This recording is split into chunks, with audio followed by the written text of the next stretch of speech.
হাদিসে আল্লাহ তাআলা বলেন, আল্লাহ রাসূল বলেন, খলিফুল মুশরিকিন আব্দুল্লাহ ইবনে উমর রাদিয়াল্লাহু তাআলা থেকে বর্ণিত, খলিফুল মুশরিকিন তোমরা কাফির মুশরিকদের বিপরীত করো, আফুল্লাহ কোন বড় বাদদারি রো, আকফুর শরীফ মুস্তাকাট করো, আফুল্লাহ কোন বড় বাদদারি রো।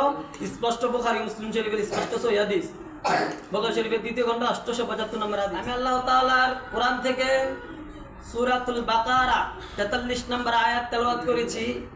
এই আয়াতে আল্লাহ তাআলা বলেন, ওয়াকিমুস সালাত, তোমরা কোন বাসুক নামাজ পড়ো, অর্থাৎ নামাজ কায়েম করো, অর্থাৎ বাসুক কোন নামাজ পড়ো।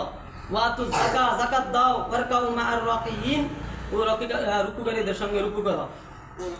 হযরত মুহাম্মদ রাসূলুল্লাহ সাল্লাল্লাহু আলাইহি ওয়া আলিহি ওয়াসাল্লামের অসংখ্য অগণিত হাদিস থেকে দুইখানা হাদিস আপনাদের সামনে পেশ করেছি, তেলাওয়াত করেছি। এবং কালিমা লা ইলাহা ইল্লাল্লাহ, কালিমা লা ইলাহা ইল্লাল্লাহ মুহাম্মাদুর রাসূলুল্লাহ কালিমা ফেরে কোন মুসলমান হও, এ হলো আল্লাহ তাআলার এবং আল্লাহর রাসূল সাল্লাল্লাহু আলাইহি সাল্লাম এর বাণী। আল্লাহর নবী দাঁত চালাইছেন, আল্লাহর নবীর পরবর্তীতে আল্লাহর হুকুমে হযরত আবু বকর সিদ্দিক রাদিয়াল্লাহু তাআলা আনহু দাঁত চালাইছেন, ওমর, এইভাবে প্রত্যেক সাহাবী আল্লাহ তাআলা দাঁত চালাইছেন, পৃথিবী চালাইছেন, আল্লাহ রাসূল পৃথিবী চালাইছেন। আমরা পৃথিবী চালামু, হুজুররা কোন কুত্তা ডাক্তারিও পৃথিবী চালাইতে পারবে না। যদি নবীদের সুন্নাত দাঁড়িয়ে নামাজ পড়ে কালিমা পড়ে হুজুর করতে কই আমরা নাজিম সাহেব হুজুর করতে কই আমরা বাথরুমে চাকরি ডাল হয়ে দিলে দিতারি। সরকার তো দূরের কথা, প্রথম প্রতিষ্ঠা তো দূরের কথা, জুতা টানার লাগবে আল্লাহ ডাক্তারি।